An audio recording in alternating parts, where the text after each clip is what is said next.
In addition, it says this in Exodus 20, verses 3 through 5. So in the middle of this deliverance, God speaks 10 commandments to Moses. We're going to deal with the first 2 commandments. You shall have no other gods before me, Exodus 20. You shall not make yourself a carved image or any likeness of anything that is in heaven above or on the earth beneath, or that is in the water under the earth. You shall not bow down to them or serve them, for I, the Lord your God, am a jealous God. See, people will say things like, well, this religion works for me. Does it work for God? Well, these beliefs work for me. Does it work for God? At the end of the day, if it doesn't work for God, it's not going to work for you forever and ever and ever and ever. God is a jealous God. And what God says here is the first 2 things we need to know is there's only one God, and we're not allowed to create another God. And this is called idolatry. It's a major theme in the Bible, but there are 2 ways that we make idols. Sometimes we make idols with our hands, and sometimes we make idols with our minds. Those who would worship created things rather than the creator God, that's idolatry. You say, well, I just live for my kids. If I live for my grandkids, if I live for my job, if I live for my beauty, if I live for my income, that's an idol. That's an idol.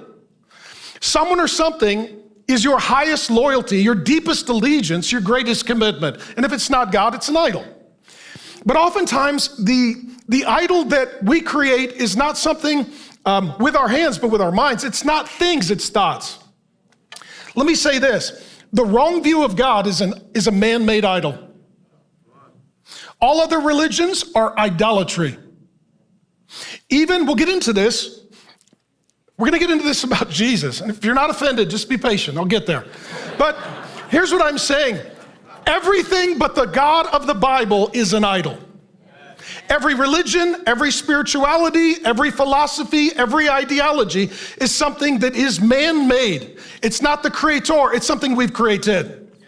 And some of you have created a version or view of God that is not real. That's a figment of your imagination. It is a God of your own creation. And sometimes we don't need to just get rid of the things that we love, but we need to get rid of the thoughts that we have. Some of you, your primary objection to God, I love you, but I'm going to pick on you. You are not as smart as you think, and God is not as small as your mind. I told you, we don't have time for this. Okay. There are many false gods. I'll just hit a few more verses. John 17:3, the only true God. Lots of fake, counterfeit, demonic gods, only one true God. Well, what are these other gods, religions, powerful beings? 1 Corinthians 10:20, what pagans sacrifice, and paganism is the greatest threat to Christianity. Yes. Today, paganism is the greatest threat. Just doing what you want, creating your own identity, being perverse, that's paganism. What pagans sacrifice, they offer to demons and not to God. I do not want you to be participants with demons. Right now, there are people in Sedona participating with demons. Right now, there are people gearing up to go to Mormon church, Jehovah's Witness church, Buddhist temples, Hindu shrines, and mosques. They're participating with demons. They're participating with demons. Now, I'll do 2 more. And then we're going to do a lot more. 2 Corinthians 4:4, the God of this world has blinded the minds of the unbelievers to keep them from seeing the light of the gospel of the glory of Christ, who is the image of God. If you want to know what God looks like, look at Jesus Christ. He is the image of the invisible God. He is the perfect reflection of the perfect God. And ultimately what he's saying is this, there is a God of this world, that is Satan himself. See, we were made by God, and as men and women, we were given dominion over the earth. And when we sinned against God, when we sided with Satan, we gave him dominion and authority. The result is now Satan is the God of this world. If you're discouraged by the world, if you're frustrated by the world, if you're angry at the world, you're paying attention. Because this world is controlled by dark, diabolical, demonic forces. That's why if you try to do that which is right, you will find stiff resistance every single time. The good news is, not only is Satan the god of this world, our God is the God over the god of this world. We'll talk about that when we get to his sovereignty in a moment. Let me hit one more, 2 Thessalonians 2, 9 through 10. So we're in a world where Satan is the god of this world. Now the world makes sense. Right? If you look at the world, you're like, why is it not getting better? Well, it's because it has the wrong God.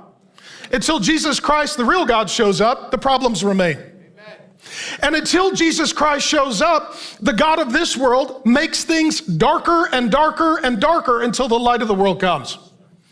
It says this in 2 Thessalonians 2, 9 through 10, the coming of the lawless one, this is the Antichrist, is by the activity of Satan with all power and false signs and wonders and all wicked deception. This is what's so wonderful. The Bible not only tells us who God is, but who God's enemy is. That means that we now have an opportunity as God's people to see all of human history in our life as in the backdrop of spiritual warfare. There is God versus Satan. There is good versus evil. There is truth versus lies. There is life versus death. And every day we live in it.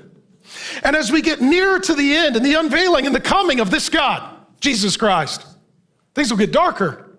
But see, what's wonderful about God, he prepares us.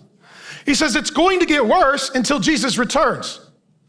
For us as Christians, this means that we don't need to have that level of anxiety, that depression, that frustration, because this world is passing away and Jesus Christ is bringing a brand new world.